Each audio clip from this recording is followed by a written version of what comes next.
Right, before we get started, everyone's got a little bit more time on their hands still with this lockdown, and there's plenty of daily articles, interviews, etc. on The Athletic, which are well worth a look. Remember, we have a special offer for the pod. What is it, Jordan? We do a 7-day free trial plus 50% off yearly subscription on theathletic.co.uk/I had trials once. Beautiful. Excellently read. Well done.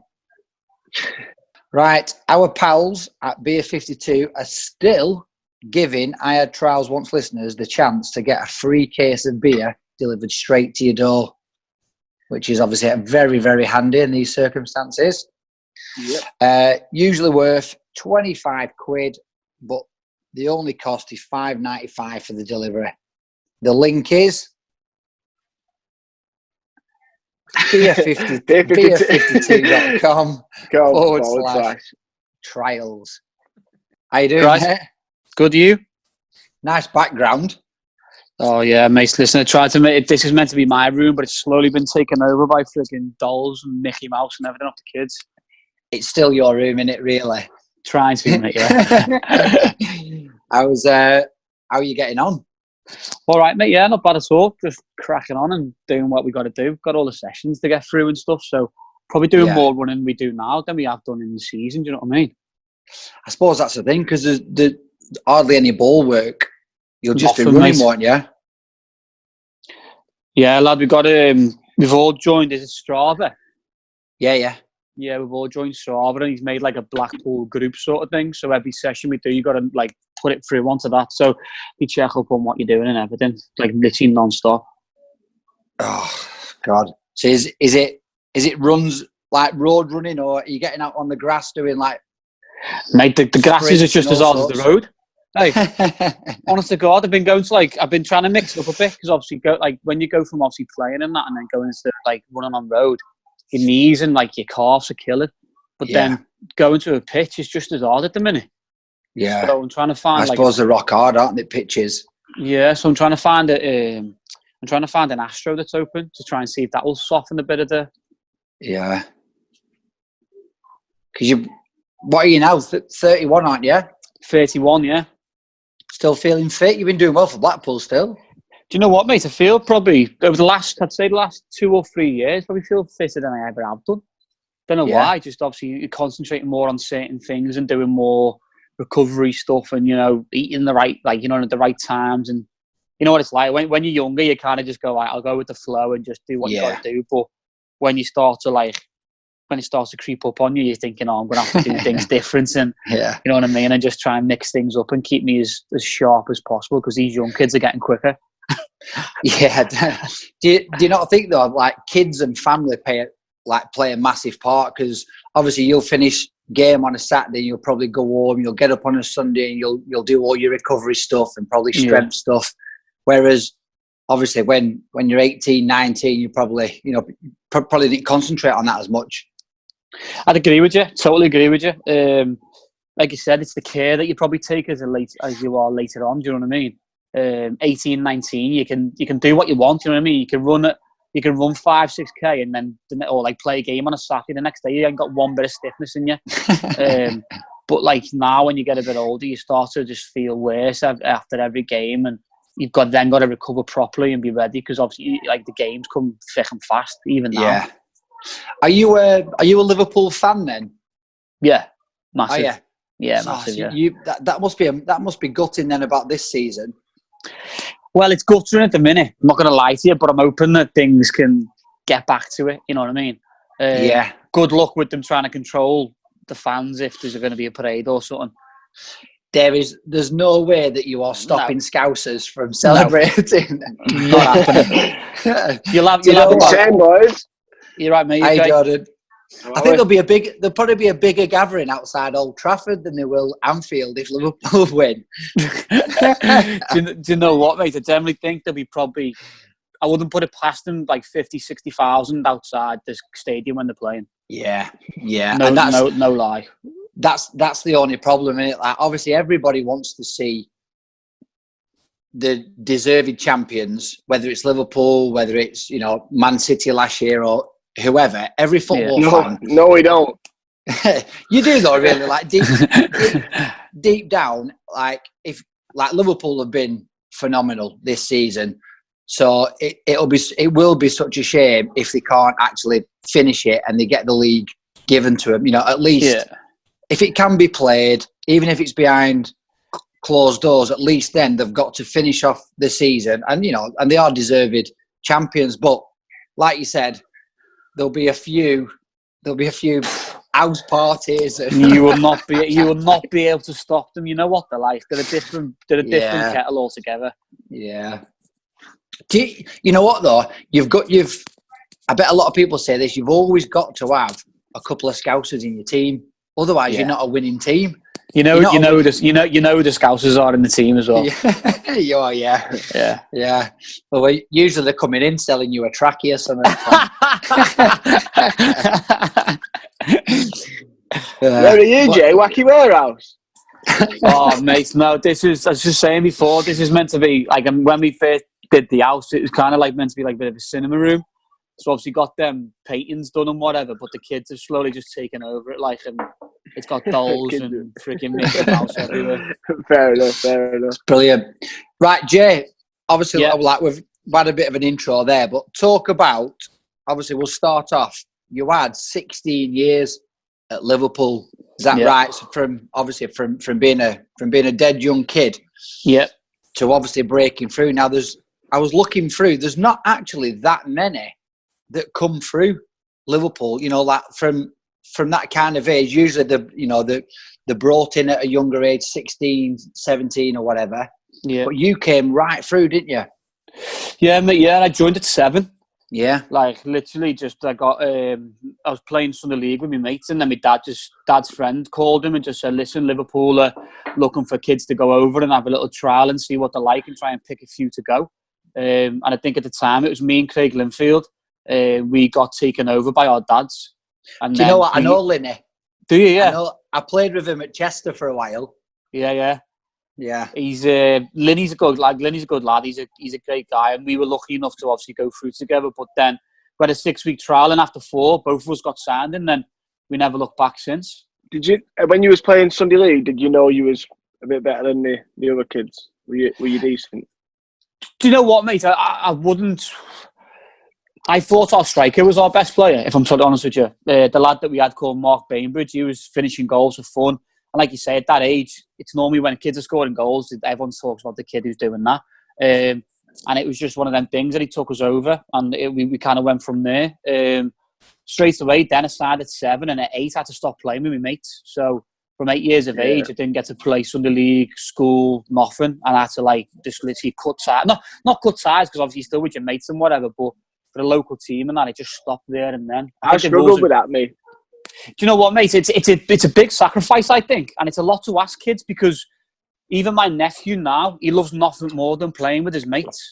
And looking back on it, I didn't half miss sometimes of like when the lads in school, they were going on trips with the team, and they were playing in finals for the school or cup games for the school. They were always in like a little bit of a chat, and you could never, obviously you could talk about footy, but you're not in the team, if you get what I mean. And it was always tough, but like, it was something that you just had to get on with, and because we trained so much as well, it was just non-stop. Yeah. The thing is, obviously, it's all right for you because you then progressed and had this fantastic career. But it's the lads who let go at 14, and then they think, shit, well, I've just missed all my best school years with my mates, and I've not even been taken on at Liverpool. So that's the fine line, isn't it? That's the hard bit. Yeah, I agree with that. I do think that's hard, because if you're asking kids at so young to sacrifice playing with their mates and making memories and just enjoying the time with them, it is tough to say to them, listen, right, you're not allowed to do that anymore. I think there's got to be a little bit of a look at it and maybe let them join in with certain things and split it up a bit. But like I say, it's getting so intense nowadays. Even going back to the academy now, it's to see the kids at the ages that they're bringing them in, like 5 and 6. It's madness. We had a coach at uni who always used to name drop you. Oh yeah. But he kind of struggled because he come into our uni and lads were turning up for a game on a Wednesday, like still in fancy dress, steaming from the night before. And he was used to like you lot, and he used to say, you could be the next like Jay Spearing and Stevie Gerrard who I've coached. So I was like, Stevie G would be the best one, wouldn't he? But he used to use you as an example because you'd just broken through, and it was Hughie Macaulay. Yeah. You know him? He was a sound guy. He just could not get his head around the fact that lads went out the night before a game at uni. You know what? Probably because of his dad. Because his dad was literally, obviously, went through the academy, and he had to structure the academy for years, and he's still like massively in it as well. So he's he's been brought up and grew up around that environment. Okay, he's probably not like played at that level, but even having dad that had the structure and the commitment to football, it probably had a bit of a knock-on effect on him. But you can't stop lads doing that, you know what I mean, at that level. It's just one of them things. If their main thing is obviously university to try and get degrees or whatever they're trying to do, and then the football's the fun bit aside. So it's difficult at that level to say, listen, you're not allowed to go out and enjoy yourself. He loved the first team. The first team was like, we was all right. We'd go out on a Monday, but stay in on a Tuesday. Get ready for the game Wednesday. Yeah. So there was like me, and I think there's a lad who plays for Fylde now. He went from like Burscough to Rochdale. Right. What's his name? Williams, Jordan Williams. Jordan Williams, yeah, good player. Yeah, he is. So he used to work with us, but then as soon as like the third team had come in dressed as like avatars and that on a Wednesday morning the game. Honestly, mate, his head would roll. It's a decent fancy dress, that, you know. Mate, it was decent, yeah. So you obviously then broke through, got signed as a schoolboy, and then obviously, you know, were you waiting to be told about your scholarship? Well, I suppose it used to be called apprentice then, didn't it? Like your YTS. I'd signed papers at 14 for a 2-year deal, obviously to take me through to 16. Then, fortunate enough, obviously at 15, Steve Highway then pulled mum and dad in and just said, listen, we'd like to offer him a YTS now. We'd like to secure him down. So obviously as a kid then I'd come through and it was everything that I'd worked hard to do. Signed it straight away. So even at 15 I knew what was happening straight after school. I did have to be honest with you. Did that affect your school? No, mate, no. Mum and dad wouldn't let me. They just kind of like, not threatened it, but just said, listen, you're not going unless you do well in school and you concentrate on what's what. They were real. They knew how obviously tough the academies are. At the end of it can stop at any minute. So they kind of said, listen, get these done, get them out the way, and then you can do whatever you want then. Go full force into the academy level. Yeah. So, again, a massive thanks to them for like keeping me on the straight and narrow. Yeah. And then straight from school, just joined straight away, mate. And then in the academy, had a bit of a tough start, to be fair. In our first game of being 16, I broke my leg. So I was out for 7.5 months then. So you'd literally just left school and then 7.5 months, I was out with a broken leg. I had the metal rod inserted and everything. Yeah, tackle, first game against Leeds. Lad went into a 50-50 and he just stood on me. You had what? You had a metal rod? Yeah, still in now, yeah. He had in me tib, yeah. Bloody hell. See, it's amazing that you can have a career with that. Like, you wouldn't think you could do. Yeah, so at 16, literally, we played the game on the Saturday. I had the metal rod inserted on the Sunday morning. And then I was walking 4 days later. My God. I had pins and like a rod right in my leg, and I had to put weight on it to try and join the bone together. Yeah. So that was difficult because obviously I just left school. Thought, wow, this is what kids' dreams are made of. You're going to the academy to do full-time football, and it was a difficult period, but just fought through it and had a good family and friends around me to get me through. Jay, what were your attributes then as a 16-year-old? Like obviously now, you see lads who are coming through, and everyone now, apart from there is the odd few, but the 6'1", athletic, strong. You know what I mean? Obviously, at your age, at 16, what were your attributes that made you stand out? Do you know what? I'll be honest with you, right? It's tough because I was centre off until 18. So, like, looking at the size of me, 5'7", I was never born to be a centre half. Do you know what I mean? But I could play. I could play with the ball at my feet. And it was all about reading the game, and it was about being communication, being a leader, being a captain. I was captain from 9 till right the way through to the Youth Cup wins and the Reserve League wins. And it was just something that was installed from me from my dad. I used to go watch him, and he would not shut up for 90 minutes. It was just the way he was. He was a leader. He wanted to help teammates out. That's all Scousers though, really, isn't it? I know, mate, yeah, and it's just something that was like born and bred into me. So I kind of like, you'd hear me from the minute one to the end. I could play, I could pass. I wasn't the quickest in the world and still aren't the quickest, but I read the game well and I knew what I was doing. It was just at the age of 18 when I finally went up to the Melwood and got the nod that Rafa turned me into a centre mid. Right. He was the one that said, listen, obviously for your size, you're not going to be an out-and-out centre-half for Liverpool Football Club, but I love the way that you can play. You can obviously play with the ball, and I see you as more as a holding midfielder. So he said, you're going to learn this role from now on. So that was the turning point. So I owe a lot to him, obviously. I'm going to say, because what we're talking, what, 13 years ago? Yeah. There weren't that many holding midfielder roles, weren't they not? There wasn't, mate, no. And I think he kind of seen, obviously, like Mascherano was at Liverpool at the time. So he's been one of the greatest defensive midfielders there has been in the Premier League and obviously worldwide. And it was kind of like, listen, we obviously know that you're not going to be the tallest in the world, but you could replicate and try and play the role that he was starting to make, i.e. the Makelele role. Obviously, Mascherano took over it well. And he knew, obviously, something in the football game was coming at that stage. So he's seen that I could maybe, obviously, not fulfill Mascherano's boots, but be along that line, you know what I mean? Yeah. I've actually used you as an example. So I work for an agency now. I work for Base Soccer, and we have obviously we have a lot of good players, but we've had a young lad who he's probably similar size to you, 5'7", similar role, and I've actually used you and some of your clips as an example for him. Yeah, because he's just been let go from a Premiership club, and they said that he was too small, and I've said, look, poor but it does it, and like he's shy in it. Yeah, there's no point in me giving him a reference like to Lionel Messi. Do you know what I mean? No, of course, yeah. Do you know what I mean? Because he's not at that standard. But then, like I said, like I give a few examples, but one of them was you. And I said, look at him, look at tenaciousness, look at how he reads the game, look how he passes it, look how he drives forward, and little clips that I found.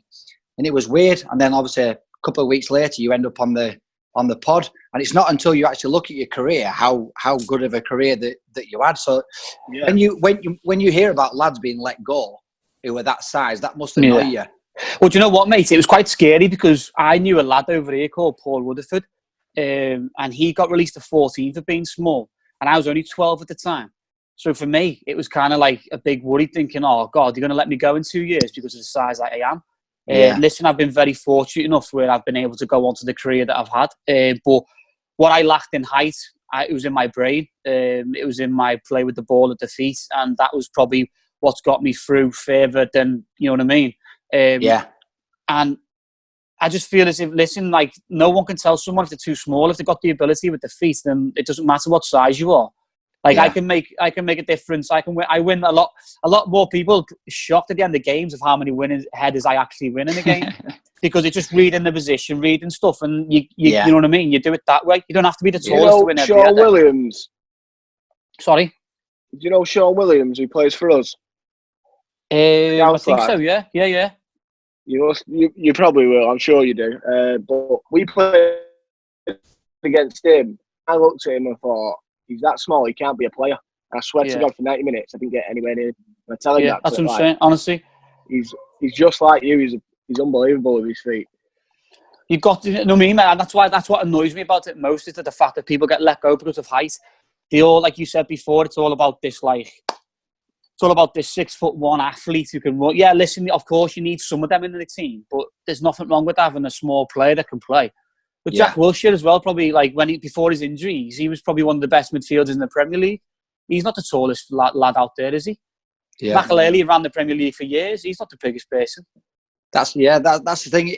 I think he's finding a role in it for yourself finding the right role. Team. Finding the right role. Yeah, of course it is. So how did talk about some of the players then in the because did you win the FA Youth Cup? Yeah, lucky enough we won 2 FA Youth Cups on the bounce, and then the third year after that we went on to win the Reserve League level as well. So who were some of the lads? Would we recognise any names in that FA Youth Cup team?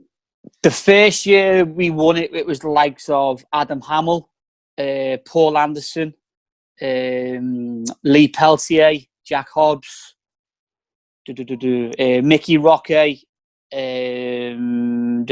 else is there? Robbie Frelfall, Craig Linfield, Jimmy Ryan, Charlie Barnett. These have all gone on to like make decent careers out of themselves. Sean McConville at Accrington. Yeah. Martin Kelly, obviously now at Palace. He was in the second year cup run. David Roberts, he was in the Welsh League now. But like Ryan Flynn, who's in Scotland at St Mirren. Jimmy's at Rochdale. Charlie went on to Aki as well. Stephen Darby obviously went to Bradford, played at Liverpool first level. He went on to Bolton. John Flanagan obviously played for Liverpool and went on to Rangers. Yeah. So out of the group, 2 groups of 2 years, there's quite a lot of lads that went on to make decent careers for themselves. You know what I mean? Yeah, that's good.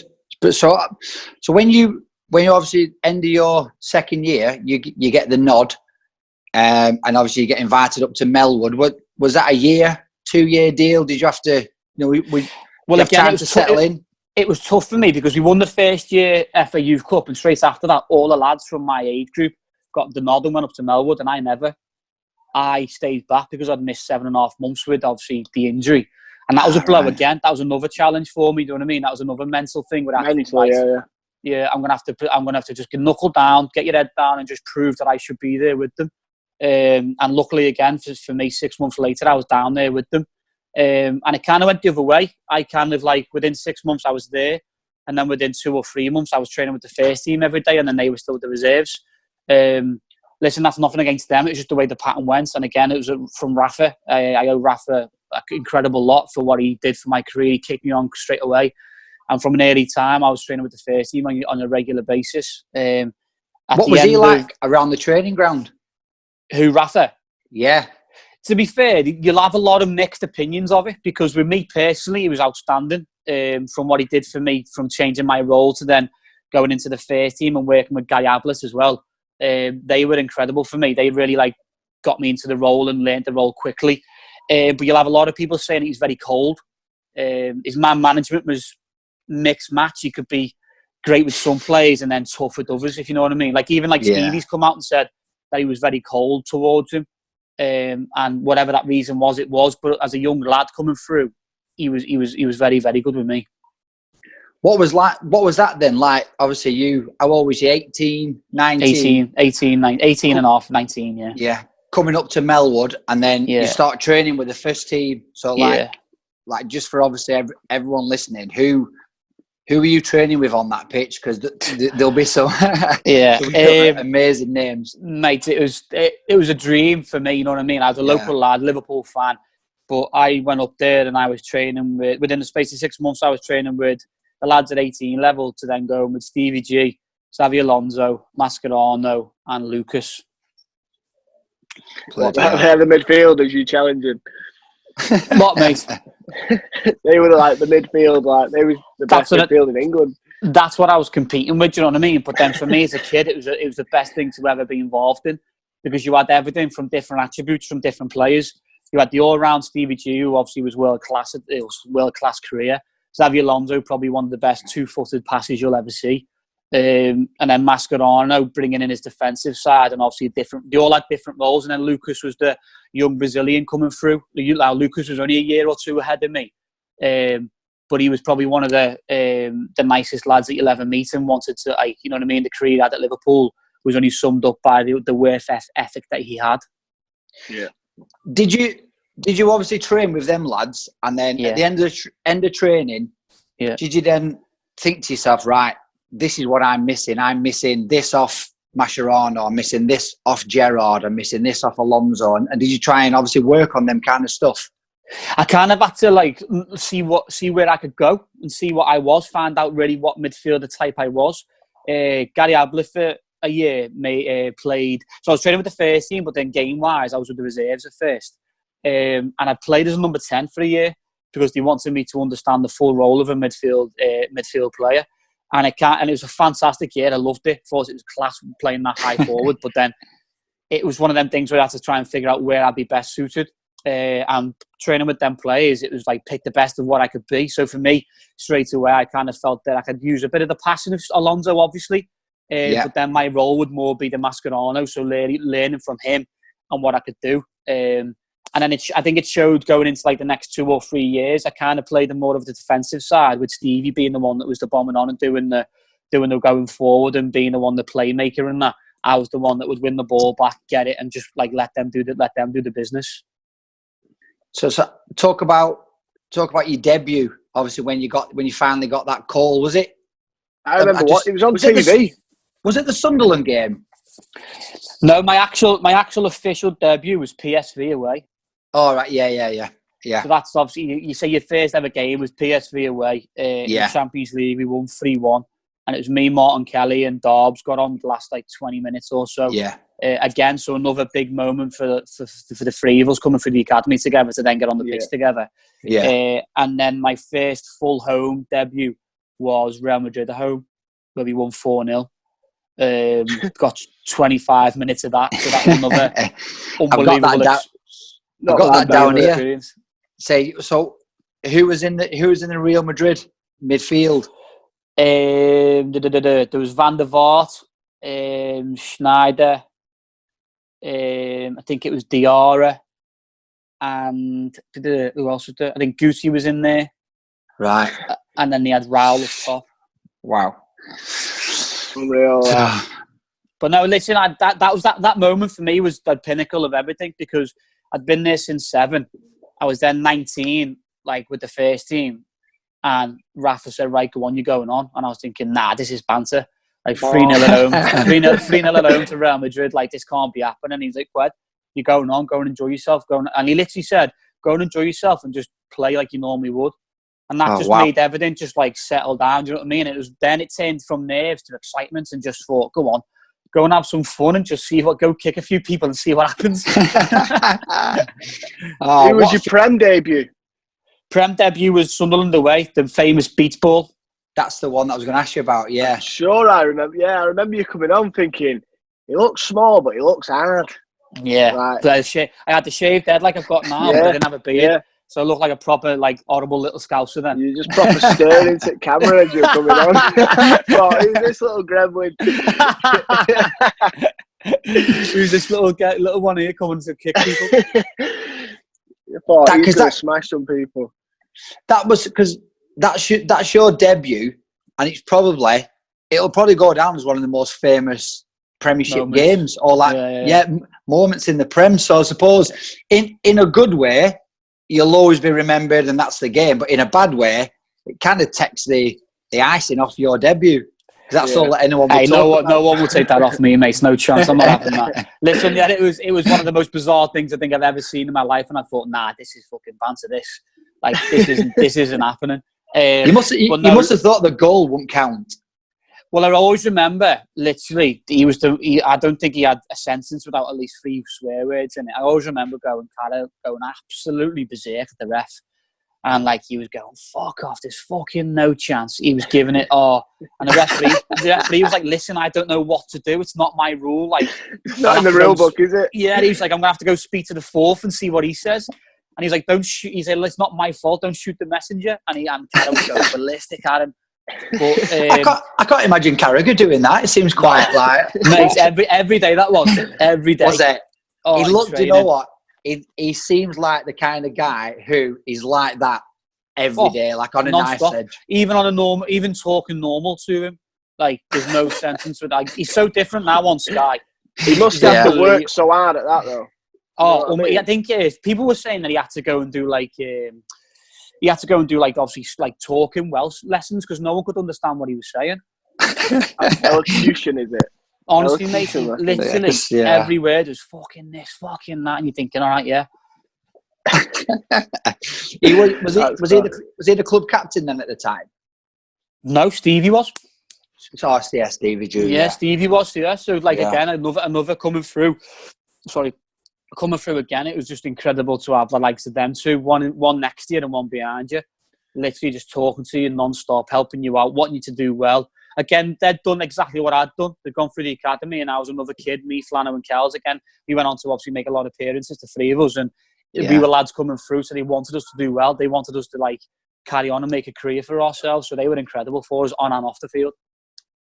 I can't imagine training with Gerrard and stuff every day. The levels that they were, mate, was insane. He was like him. I think him and Suarez were probably the best trainers I've ever seen. Yeah. They were, the attitude that they had towards it. They hated losing. They hated giving the ball away. They would smash anybody that were in the way. And the dedication and the effort they put into everything. They were always like the best players in training by a mile. Did you find that hard further in your career when you moved club and that intensity wasn't there? Like, did people look at you during training? Because I imagine you took that into other clubs. Calling him a biz kid. And if there were 50-50, you were smashing people, and people probably thinking, what the fuck is this kid doing here? Like, he's going to get us injured. Probably did. I always remember going to when I first. So I played obviously them debuts, and I went to Leicester. And Leicester went on loan to Leicester for a bit, like 3 parts of this little last bit of the season. Yeah, the champ, yeah. And literally, I remember going in first day and just smashing Nobby Solano. And they must have just thought, what's this kid on about here? But then, you know what I mean? You gain respect straight away, and that's just how I was. Like, I weren't going to change because I went on loan somewhere. That was the way I was brought up. I got on the ball and played. If the tackle was there to be won, I'd win it. And again, that was a massive experience for me. It's the first time that I moved away from home. I was put up in a hotel for 3.5 months. And it was one of them ones where, listen, you have to defend for yourself now, look after yourself. So, again, how old are you then, Jay? 21? I was 19. No, still 19? Yeah, still 19, 20 then, yeah. Bloody hell. Could you tell then, when you went to Leicester, that they was building something good enough to get into the Prem and obviously win it? I wouldn't have said so then, because I think just after that, after I left, Nigel Pearson was the manager then, and we just got beaten in the playoff semi-final at Cardiff on penalties. Yeah. So that was a blow, but that was a great experience. But the club itself was still, it was a good club, and it had money in the back and had the fans and all that. But I don't think it was at that stage yet to then transition big time. I think it took probably another year or two when all the Neil Dans and the Beckfords and all them went. I think that's when he started to really like throw the money at it and like go for it with the knockouts and all that. Yeah, agreed. Bloody hell. Who was your best mate at Liverpool growing up? Growing up for me would have to be like Stephen Darby, Craig Linfield, Robbie Frelford. We're still like see each other very often now. We still speak every day. So I'd have to say them ones really. I still speak to Kells a lot. He was always playing with the year above Kells, so he was another one that isn't in that group. What? So after that, you moved back, didn't you? You moved back to Liverpool. Yeah. And then you're back in the 21-man squad. Yeah. Good news. Yeah. Then didn't you get an injury? Bad news. Yeah, I got I broke my left ankle. I don't think it wasn't my ankle. It was my left fibula. Literally twisted it in training, just turned around and I heard something crack straight away. And I thought, right, that's me. I'm out for a good 6-7 weeks here. And knew straight away it was done. So again, that was another blow. And then after that, mate, it was just kind of, you got to keep fit. And then obviously Rafa left and then Hodgson come in. Then I think after Hodgson, obviously then was Dalglish. And I think if I had to look back at my Liverpool career, that was probably the most successful season that I had at Liverpool with Dalglish. Because you end up partnering Lucas in midfield for like a big stint of it, didn't you? Because Gerrard injured at the time. Gerrard had took a knock and he was injured in that, and then Stevie had started to play the number 10 role as well. So he was playing a bit more further forward. But listen, when Hodgson came in, I just felt Hodgson, he was a fantastic coach, he was class. But I just felt the club was in a bit of a transition stage, and he was hammered a lot more than he should have been. I don't think the fans knew what sort of manager he was, and obviously knew that the club was in that transition with the owners. All the crap off the field was causing a lot of havoc, and he got hammered a lot more than he probably should have. It was clever by then, obviously, to bring in Kenny Dalglish, the Kings. It brought a lot of the fans back on board. Can't moan at him, can they? He didn't know, do you know what I mean? He was the king at the end of the day. So the fans like, let's just have a season off. Let's just get Kenny in. Yeah, get him off, because also I think the club didn't know where to go with the next manager, because obviously Hodgson didn't work and he didn't want to just jump into something and go, oh, this could go right or wrong if he stables someone, and just maybe get a year of obviously King Kenny, and then we'll find out the right person, because obviously after King Kenny, it kind of worked to Brendan Rodgers, and obviously it showed that Brendan Rodgers was the right choice in the end. Yeah. So with King coming in, he settled the ship. He brought the fans back on side. Listen, we had a successful season with Kenny.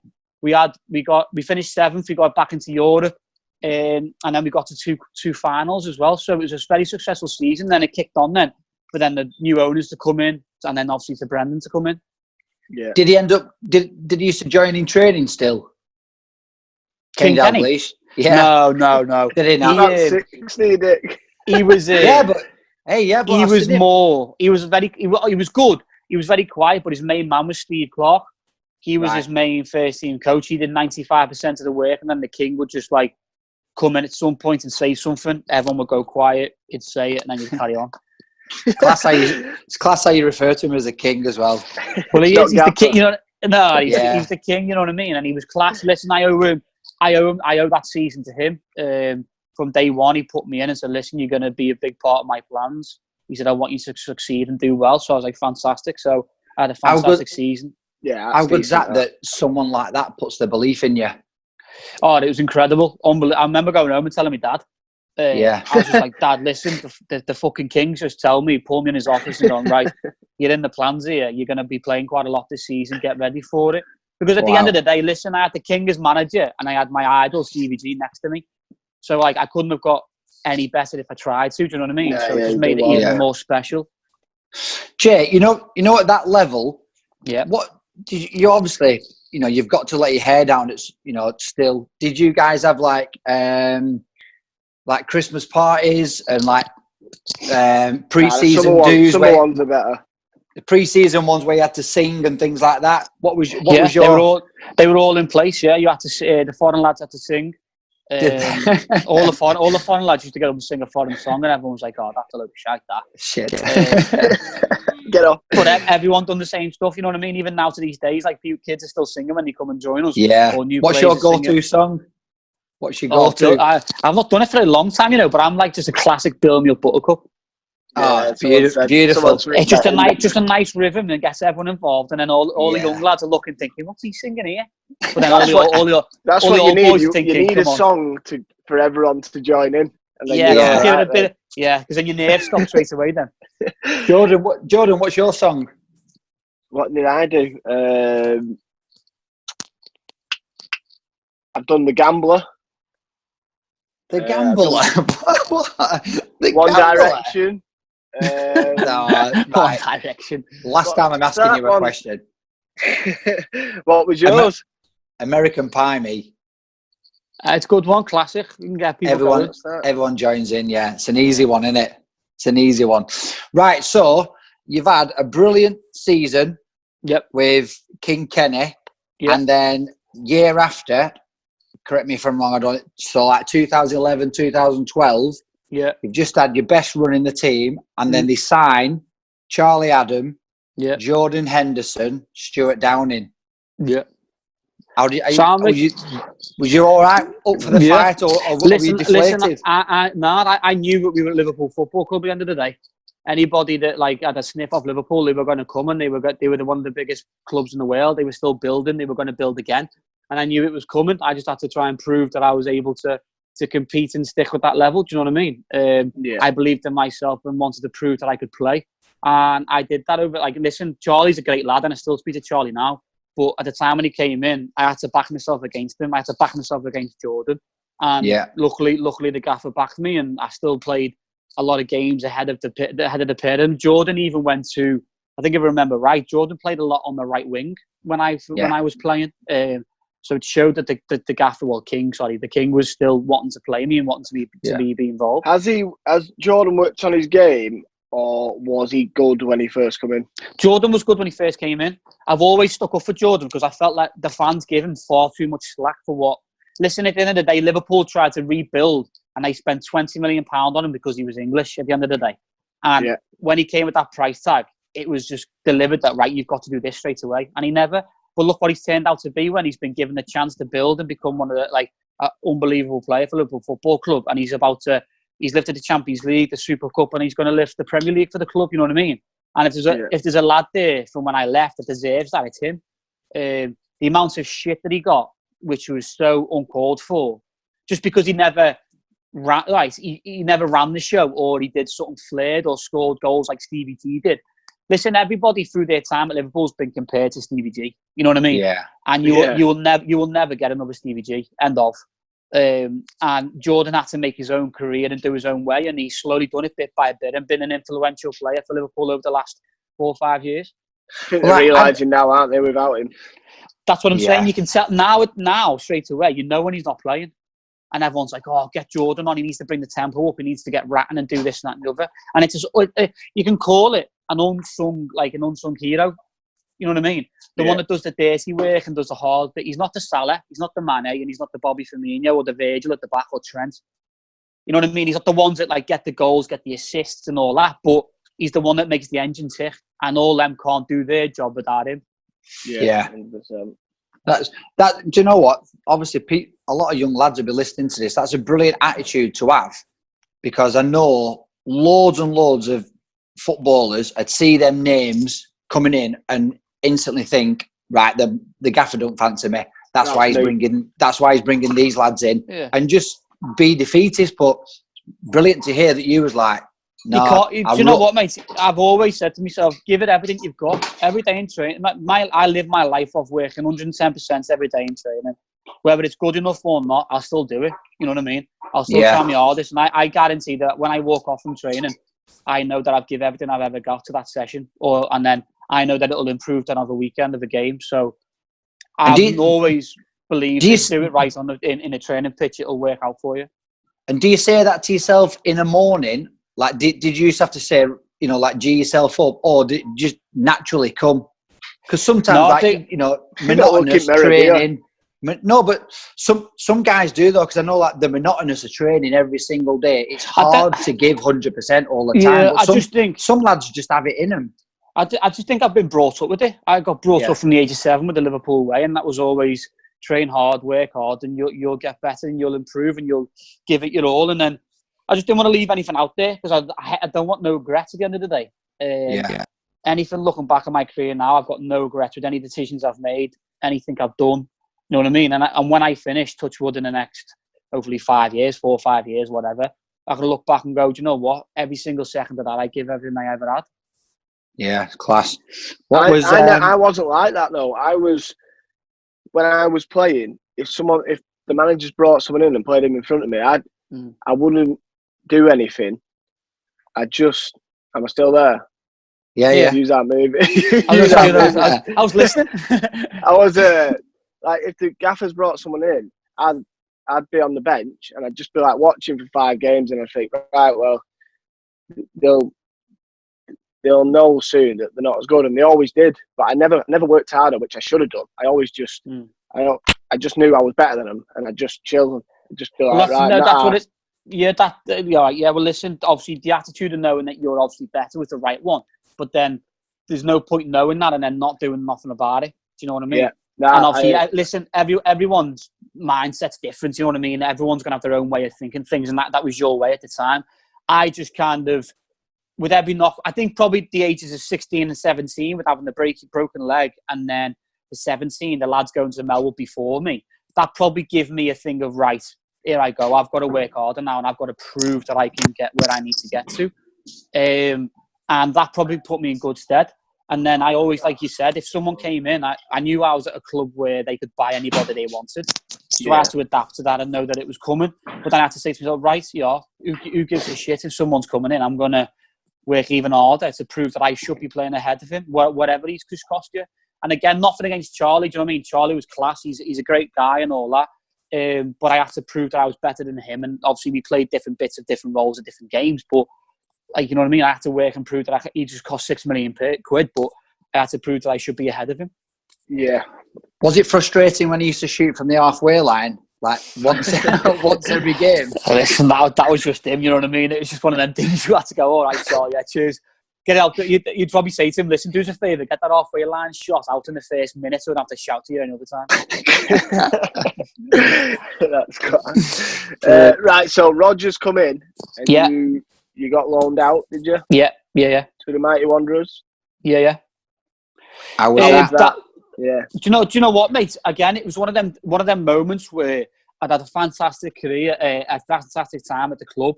And Rodgers came in and he was honest. I knew him from Chelsea. He was at Chelsea when he was at the academy, so I'd spoken to him quite a lot before then. And he just called me in one day and he said, listen, how do you see the season panning out? And I said, well, I'm going to be honest with you. I've played 35 games in the Prem last year. I want the same or I want more.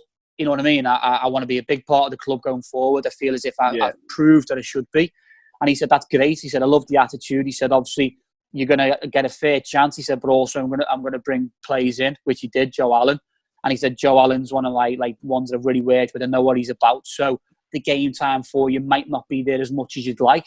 So I was like, right, okay. So that's fine. Thank you for being honest. And then in pre-season, I kind of got an idea that it would be probably like not even half of what I wanted from what I've had the season before. And then it comes to the decision of me going to knock on his door and saying, listen, how many games realistically am I going to get after pre-season was done, just before the season was going to start? And he just said probably about, you might get 10 to 15 starts and then you'll come off the bench probably the same. So I went away, had a little think about it myself, spoke to my agent, spoke to my dad and just said, listen, I don't think I can go backwards. I've worked all my career to keep going forward and keep playing games, and I think I'm going to have to make a decision. And I want to go out on loan and play games. So I went and spoke to him and just said, I'd like to go on loan and play games. I don't want to just sit on the bench with it. I've progressed so well at. That's a big decision, that as well, isn't it?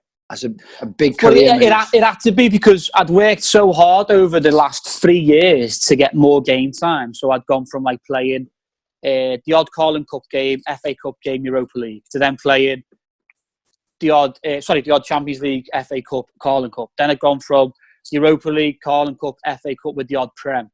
Then I'd gone full-on Prem, full-on FA Cup and full-on Carling Cup, which we got to obviously the finals, and we had a successful season. To then someone saying, hold on a minute, I'm going to take all that away from you. You're going to play the odd game. And I just felt that I'd kept progressing, so I wanted to progress again. And I just, again, like I said to you before, I don't regret that decision. I went to Bolton that year and played 47, 48 games. I got player of the season. I got fans player of the season. I got the club player of the season. I got Northwest player of the year. And we just got beat on goal difference on the playoffs. And it was obviously that was a blow. But from a personal point of view, it was an outstanding year, and it showed that decision was the right decision to be made. Yeah, 100%. It's still not a bad standard either, is it? No, mate. No, listen, the Championship, and it was the wantonness from Bolton as well. I had a few phone calls of Owen Coyle at the time, and he literally didn't leave me alone. Did you think about staying in the Prem? At the time, I did, yeah, but I just felt that I know it sounds a bit weird, but the love from Bolton and the connection and the way the gaffer wanted me and how much of a pivotal role he said I would play, I just felt it was the right move to make. Yeah. Who was the gaffer then? Owen Coyle at the time. Owen Coyle. Oh, yeah. Yeah, so then, but I had a fantastic year, and then going back again, I went back to Liverpool, sat down with Rodgers again and just said, listen, I've had a great year. How do you see it going? He said, obviously, I don't think much things are going to change. So I just shook his hand and said, thank you for being honest. I said, that's all I need. Did you know your time was up at Liverpool then? Well, not really, because it was kind of mixed. I don't know if he was just saying it, but obviously he kind of said, listen, we know you've had a good year. We've had people watching you. We'd like to offer you a new contract. So I was like, right, okay. So then I took that as obviously good news. Yeah. And then so happy days. Like, they must have been watching what I've been doing. We then flew to Australia on pre-season, and I literally landed in Australia. I got to my hotel room and Rodgers called me downstairs. I went downstairs. He said, listen, we've had a bid off Blackburn and a bid off Bolton, and the club have said that you can talk to them. So I was like, all right, I just flew 24 hours to them. Nice one. So I was like, well, what do we do now then? He said, listen, it's up to you. He said, obviously, we know we've offered you a new contract. He said, so you can decide on what you want to do. And he said, so you'll be here all pre-season. Nothing has to be made straight away. So he said, you're going to come on the tour. I want you on the tour and that. And then afterwards, when we get back, we'll arrange it. So I was like, all right, okay. So did the tour, fantastic tour and whatever, and then came back after. But even in that tour, though, with the games and the game time that I got, I kind of knew that it wasn't going to work. I was getting 15 minutes here, 15 minutes there. And then if it wasn't for Stevie G in the final game at that, what's the world famous cricket ground in Australia, Melbourne, the one that holds like 100,000 fans in. Not a cricket. The Ashes. What? Oh, well, anyway, there's something like 100,000 fans. And if it wasn't for Stevie saying, listen, Jay needs to get half an hour if he's going to move on, I wouldn't have played in that game either. So Stevie just said, right, I'm going to come off after an hour. Jay's coming on for me. So that, unless it wasn't for him, I wouldn't have played any more minutes, really. So coming back, got back, and just knocked on his door and said, listen, Brendan, thank you very much for everything. I really appreciate your honesty and whatever. No hard feelings, but I think it's time for me to move on. And I went to Bolton.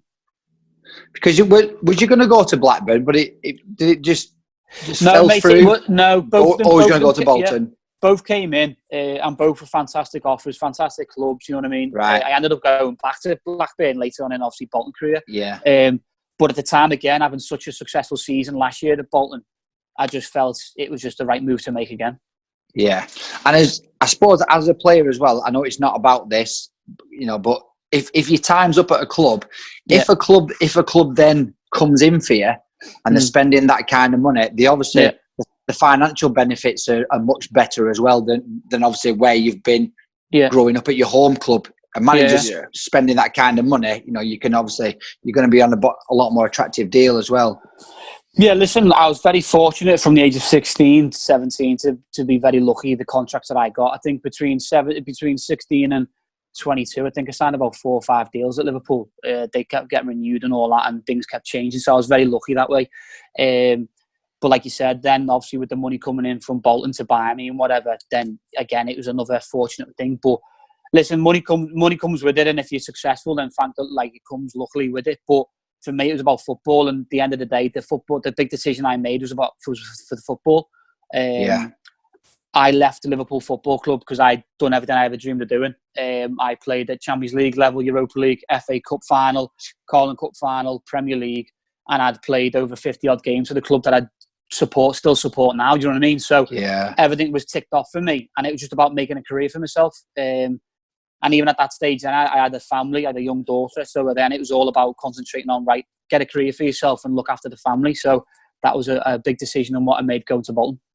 Amazing. And obviously, you was well loved there. Obviously, you've just been voted Fans Player of the Year. And so I suppose it must have felt good going back to somewhere where you knew you were comfortable as well. Yeah, it just made such stuff so much easier. Do you know what I mean? And you're half the lad still. So going into that dressing room on day one again, it was just like I'd never left. Who was there? I can't remember that team now. I'm a Bolton fan, but I can't remember the team. We had, oh God, which one you talking about, the loan one or the one after? The one after. Oof. I think the loan one, there was like Petrov, there was Zach Knight, there was Alonso, Ricketts, Davis, Wheater, Vela, Chung Young Lee, David and Was Alonso as good as he is now? Yeah, Alonso was incredible. The only person I seen do the better of him in the whole season on loan was Antonio. They were a lad from West Ham. Oh yeah, the winger. He was at Chef Wed at the time, and he was the only person I'd seen all year do him. No one else could do him, and his delivery and his technical ability was out of this world. Yeah, because he disappeared, and then he come back at Chelsea, and I was like, yeah, really he went to Fiorentina. Well, he was. I think Bolton offered him a new deal because Fiorentina sniffed first, and then he ended up going to Fiorentina at the end of that year, and then he came back to Chelsea because he'd done so well over there. Very good player. I didn't know he was at Bolton. Yeah, he played left back. Yeah, he had a side then, proper good side. Very good side. Was that the first year that you went back? Was that when you went up? No, so I signed after the first year on loan, and then signed a 4-year deal. I had 3 years, obviously in the championship. Then there was like clauses and all that crap, so I missed the last 14 games of the season. We got relegated. Listen, I'm not saying obviously I would have kept us up or whatever, but it was a tough time to like watch the lads go through that tough period when things out of my control were taken off me. Do you know what I mean? Yeah. So they didn't have to pay more. So what it was every season that I which was in the contract, if I played over 25 games a season, they had to pay Liverpool 100 grand, I think it was. So for the first 2 seasons they paid it, and then the third season, the first season they paid it. The second season they said we don't think we're going to be able to pay it because obviously then the money trouble started then. Yeah. So that's why I went on loan to Blackburn at the end of the year, because he said you can't play no more, so you either go on loan or just sit here. So I was like, well, I'll go to Blackburn then, because Gary Bowie was there at the time. So I had a really good time at Blackburn, loved it. We had a great team there as well. I think we finished 8th, I think it was. Then came back again and Lennon was manager. I then played 25 games straight and then totally forgot about the clause, to be honest. And yeah, you would do though, would you? Yeah, I literally forgot about it. And then Lennon called me in one day and just said, listen, mate, he said, you're done. So I was like, whoa, like, why? What's happened here? Like, thinking, I wasn't that bad, was I? And he just said, listen, the clause was coming. And he said, the club haven't got the money to pay it. And by that time, the FA had brought in the no emergency loan. So I literally couldn't go nowhere. So for the last 15 league games, mate, I literally just trained Monday to Friday and just went the game to watch it. Do you know what? When politics like that stop you from playing, that must be so well, it made it even worse, because obviously, like, I'm not saying I would have kept them up or whatever, but being captain of the club and like not being able to help your mates in such a difficult time, it was proper hard. And then obviously the fans are turning and all that, which is, you know what I mean, which is understandable. And then going into that summer, it was so negative. Like the money off the field, the club, the financial stable things and all that. It was so negative. But we were very lucky when we went down that 3/4 of that squad was still contracted. So the squad that we had in League One was just like stupid. Yeah. We still had like Wheater, Vela. Who else did we have? We had Medine. We had obviously myself. Wheater and Medine are supposed to be lads, aren't they? Yeah, very big lads. Yeah. They're who else do we have? supposed to be a bit bonkers on a night out. Bonkers, mate. They're a different gravy. They changed. They're bonkers them too. But yeah, we had a good squad. So I always remember the first day we went back, we just said, right, we don't get promoted this year. We don't deserve to go up. We don't deserve to play football. So that was how we put it to each other. Ruthless. It has to be like that, though, doesn't it? Yeah, sometimes. Yeah, we had Pratley, Mark Davis as well, and you know what I mean. They're good. That's a great squad to have in League One. And we just said, listen, we should, no disrespect to League One at all or any teams that was in it. We knew Sheffield United were on the rise as well. We just said we've got to be competing with them and we've got to get ourselves back out of this situation. Luckily, we did. Yeah, that must have been a great feeling, though. At the end of the season, finally getting promoted, getting back up. Well, yeah, it made it better. It went down to, we beat Port Vale away, and we thought we'd done it then, but then Fleetwood scored in the last minute in that game as well. So we went down to the final day, and we just had to draw or win at home. And like I say, probably one of the only times I've seen the Macron full, and it was like jam-packed, 25,000 fans, all cheering for like to get a result. And it was one of them days I'll never forget. Bloody hell. What was it? 1-3-0. Easy. What I've got it down here somewhere where you got August goal of the month. I was googling it before. Yeah. I was watching it. Do you know how many goals you've scored in your career? I'm going to guess around 12 to 15, I think it is. I can't remember what it was. I think, about 14, 15. But that one, it's not, that's the one where it comes to the edge of the box and you kind of half volleyed it, yeah. That was the first day of the season, that as well, against Sheffield United. Yeah. They put us on against them first and we won 1-0. But it just come out and it was one of them, you think, do you know what, I just got to have a go here and see what happens. Yeah. And it was a great goal. I can't bring this down. I thought, fucking, I'll get it. So what? Obviously, that come to an end because was that financially because of the club and? No, listen, mate. It came to an end because we, the owners were just a bit of a plonker. That I'm not going to go into him because I don't like him one bit. I'm not, like, everybody knows that. Ken Anderson at the time, he was just an absolute plonker. Parkinson was fantastic with me. He just said, like, we'd like to give you a new deal. Go on holiday. I'll see you when you get back. So I thought, great year. Go on holiday, come back. And then he just called me when I got back and said, listen, I'm so sorry. He said, but the owners pulled the plug. So I was like, why? And he went, sorry, he just wants to go down the loan market and go younger. that's as simple. That was the only answer. That was the only reason he gave me. And I just lost all respect for him and just thought, nah, I'm not having that. So it left me in a bit of a sticky situation. I then went to and trained at the academy, got in touch with Stevie and just said, listen, I need to do some work. Can I come and do some work with you and the boys and that? So that pushed me on to doing work with the 23s and 18s at the Liverpool Academy training.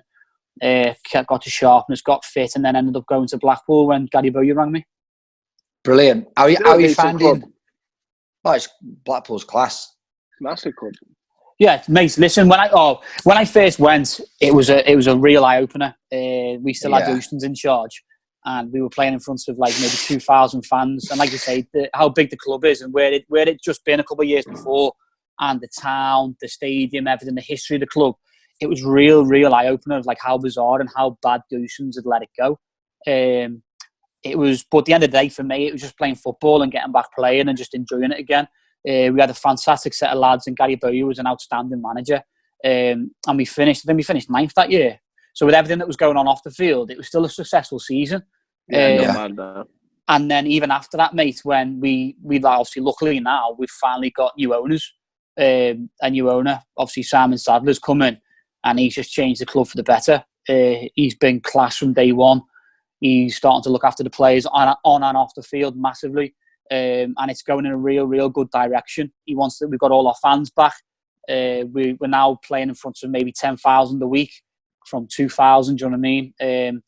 The fans deservedly got their club that they've been waiting so long to get back. And it's just real exciting times to be at the club at the minute. And obviously even more so now with obviously Neil Critchley coming in and taking the role. Yeah, that's an amazing turnaround. Like it takes a lot for fans to stay away for so long as well. Mate, honestly, like you obviously heard about it before it went, and obviously you would have heard about it just being football fans, you know what I mean? But until you actually get in there and see what's happening day to day, like we had to, you know what I mean, from the career that I've had, I had to take my kit home every day and wash it in a bag and then take it back the next day and do it, you know what I mean? So like the career that I've had, I'd never done that before. We were traveling on day to games like miles away, and I mean like we were traveling to coastal London on the day, and it was just like, what the hell's going on here? Like you don't normally do that. You normally stay over. Just saving money. Just any way to save money, mate. Yeah. The food they were giving us like sandwiches to take home and stuff. Just like honestly, mate, it's so bizarre. I'll do better than that. Honestly, mate, it's so bizarre. And what else was there? Like protein shakes or like recovery drinks or bottles of water for training. Nothing. You'd have to take your own bottle of water and all sorts. So the amount of stuff that they did for that club, mate, it was embarrassing. But I'll never forget the day of obviously all the fans coming back and the parade and everything, mate. It was so good. So what? Some characters in Blackpool as well. Oh, have you? I mean, Christ almighty, mate. If you ever feel, there's a road that you go down and you ever feel down about yourself, just go and have a little drive down there. I've been Blackpool on a night out, I reckon close to 50 times, because I live quite close. Yeah. And obviously I played for Fleetwood, so we used to go in. We used to go into Blackpool all the time, and Syndicate, moving dance floor. Yeah, I've been on that. Brilliant. No, it was good. Just go back to like some of your most memorable nights out, like team nights out. Do you know what, mate? I think as an overall, I think that promotion one, you know, with Bolton, we went to Dubai for 4 days, and nice. I'll never forget the antics of that 4 days. You know what I mean? It was just one of them. We had such a successful season, and you know you'd work so hard to like get where you were and get the promotion, and then literally just to fly to Dubai with your mates that you just played all year with, and just get shozzled for 4 days straight and just enjoy yourself and have a laugh. Do what you want and get weird. Mate, honest to God, it was just stupid. Like just spending time with the lads and just enjoying everything about it, mate. It was just so good and so fun, and there are times that you'll never forget. Like especially, you know, like after having working so hard all year to have that blowout, it was just incredible. I can imagine on a night out, you're there, you're in the middle of it, but you don't go too far. You just laugh at the other lads doing everything. Yeah. I was going to say that. Yeah. I'm middle of the pack. Don't get me wrong. I'll join in. I'll get involved in that. But there's certain things where I think, whoa, yeah, that's not my level. That. Yeah. So who's? Well, I don't know whether you can say, but who are the ones who you're looking at going different level? What's he doing? Yeah, I've had a few of them, to be fair. But like you said before, I think George said before, like Gaz and Wheats. But they're a good way, level, if you know what I mean. They're not like the clowns where like they're kicking off or anything or nothing like that. No, just funny. Just funny, mate. Like the way Wheats dances, it's just bizarre. Like his arms just start swinging in the air and his legs are nearly touching his head. And I'm thinking, you don't do that in a day-to-day like game, do you know what I mean? Like how high he gets his legs when he's had a drink, it's bizarre. And he's got this thing, him and Vela as well. He just got this thing of like ripping the shirts when they've had a few. Like the buttons just come off. But the thing is though, if you were shredded, I'd be like, well, like fair play, you know what I mean? You want to show like what you've got. But the pair of them, nah. I've beat miles off it. I've seen him on a few nights out. Wheater. I've seen him in Port Banús actually. Yeah, I was just saying, but they're good fun. Do you know what I mean? They're really funny, good fun. They're just like mad and they're off their head, just like funny. But you just have a good time because like you can't do it all the time. And like when the summer comes, you want to have a bit of fun with your mates and your family. You're entitled to it. Do you know what I mean? Yeah, you worked hard all year, haven't you? I tell you who you play with now, who give me a proper eye opener once when I played down in Birmingham. I normally try and have a fight with a centre half, and this lad absolutely bullied me for 90 minutes. Curtis Tilt. Oof. Mate, tell you what, right? Honestly, mate, I come off and I thought, I never want to play him again. He's horrible. Yeah, mate, he's from where he'd come from. He was doing, when I first joined, he'd just signed about 4 weeks before me. And I think he'd come from Chester, I think it was. I played him against. I don't know if it was someone like. But he was literally working on Builder's Yard like 6 weeks before that. And the player that he turned out to be, and now he's gone to Rotherham as well. How powerful he is and how quick he is. If he'd have been like looked at a little bit earlier, he could have really kicked on and gone somewhere, you know. Because how quick that lad is frightening. I was trying to outpace him, couldn't do it. Trying to outmuscle him, I got ragdolled.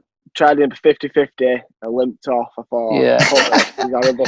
We did this session in training, and it was like a defender stands still on the halfway line, and the striker runs around the centre circle, but then gets played in.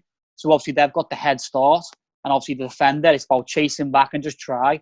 And he's the only one that would ever get back and catch them, ever. Even the fastest striker that we had, he was literally off his toes, and he would literally nail them. We had Knots as well at Salford. Yeah, Knots, so you can stride, can't he? The Sheriff, yeah. Good lad, to be fair. Yeah, very good lad. Really he's good another guy. one, like on a night out, he's in the middle, but don't get too daft. Yeah, he knows what's what. Who's been your toughest opponent? Who you've come off and just thought, wow. I always I've been asked this quite a few times, and I know I'm going back, but I'd have to say Modric.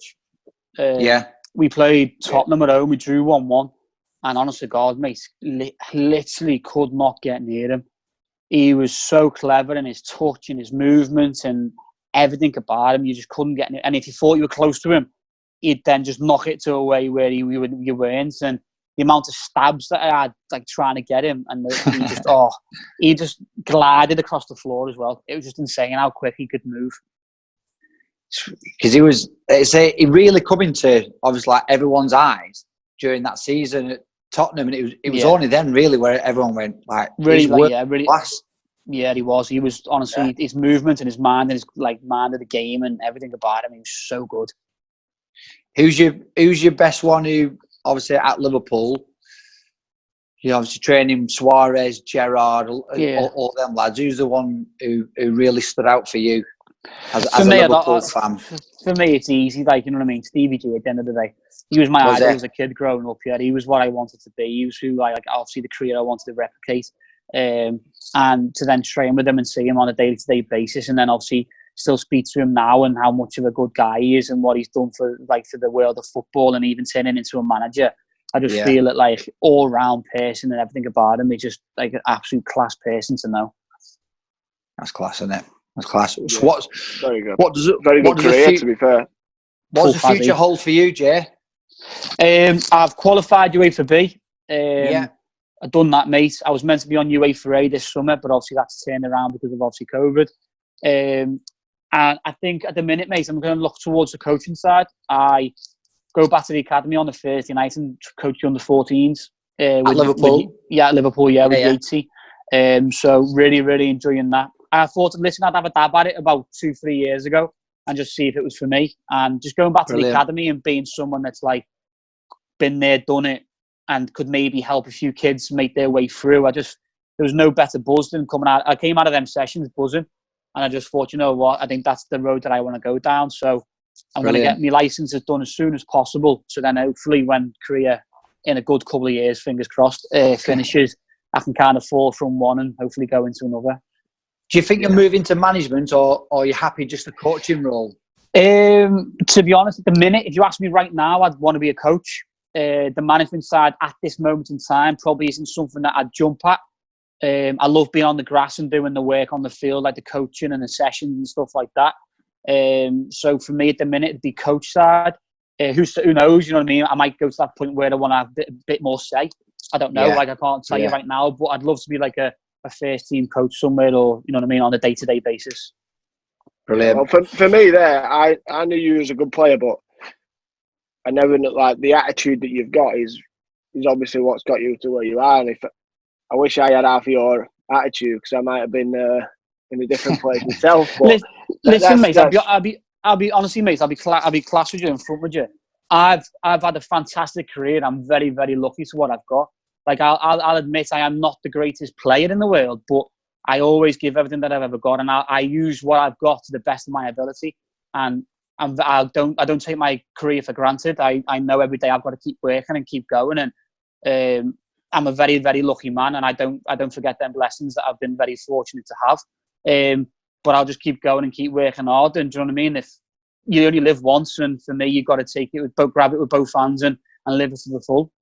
Yeah, I used to think like, why is Hugh McCauley using Jay Spears as like his main thing? But it's obviously because he knew how good your attitude was as well, wasn't it? So no, listen, I appreciate that, and obviously it's nice to read obviously people doing stuff like that. And again, I'd probably go back to it again, like them small ages of 16, 17 when I had them knockbacks. It probably give me that fight and desire in myself to go, well, I'm not going to sit down and let people tell me what I can't do. I'm going to show them what I'm about and stuff, and just work my way, and I'm going to prove that I'm capable of doing what I'm doing. Right, we'll just finish off last couple of minutes. A couple of questions from social media. Shy. I've just had a look at them. Yeah, one of them says, ask him if he remembers his flight being delayed in Mallorca 7 years ago because an 18-year-old lad fell asleep in the toilet. True? I no idea. No, I can't remember. I can't remember last week. Never mind 7 years ago. 7 years ago. They don't get any better. Swally Graham on Twitter. I delivered post to his house in Wallasey once. How does he feel to have been the most famous person I've ever provided a letter for? Well, telling me made my day dropping off that post. Wallasey, is that where you live? Good pitch and putt in Wallasey.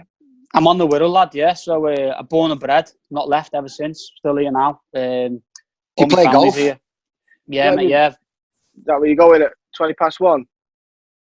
You're on the golf course today? Oh no, I went my bike ride this morning.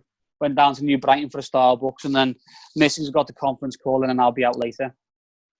Nice. I just picked up a new set of clubs today. I've never ever played, but haven't you? No, never. I've always so good. I was like pro football. I always used to go fishing on my days off. Yeah. I never got into golf, and then now I'm being badgered. Golf. So I just thought, fuck it. Get it, man. Because he's an agent, Jay. He thinks he can make all his deals on the golf course now instead of. He's going to be on one of them ones on the green with his phone out. Yeah. I've got a deal, fellas. Deal. I've just put it this quick. Lying about it. $100 a week. Yeah. No, shit. It's a good, no, but it's a good for business meetings and stuff, innit? Social events and just getting out a bit of fitness as well. Gets it out the house for 4 hours, mate, away from the manic in the household, doesn't it? Yeah, that's the one. So, yeah, I'm a little 10 handicapper. I'm going now. I'm gonna get me. Lovely that. Yeah, see what we can do. Well, enjoy, mate. Hey, listen, boys, nice one for having me, by the way. Mate, it's been an absolute pleasure having you. Eye opener for me, mate. Top man. Yeah, cheers, mate. Appreciate it. Let me send me over whenever it comes through, whatever, and I'll look back at it. Yeah, no problem. And hopefully, like I say, hopefully you'll be back in training soon. Season, crossed, mate. Back playing again, and hopefully you'll find out this week. Play as long as you can. We normally play you in pre-season as well. I know, lad. Yeah, so I'll have to wait and see. I'll hopefully see you. I think you was playing someone else. Oh yeah, they do 2 teams, don't they? It was like 2 games on one day. Yeah. So get to all 2 lads. Right, fellas, all the best. Top man. Right, cheers. Stay safe, boys. Good one. Nice one, pal. Appreciate it. Cheers, buddy.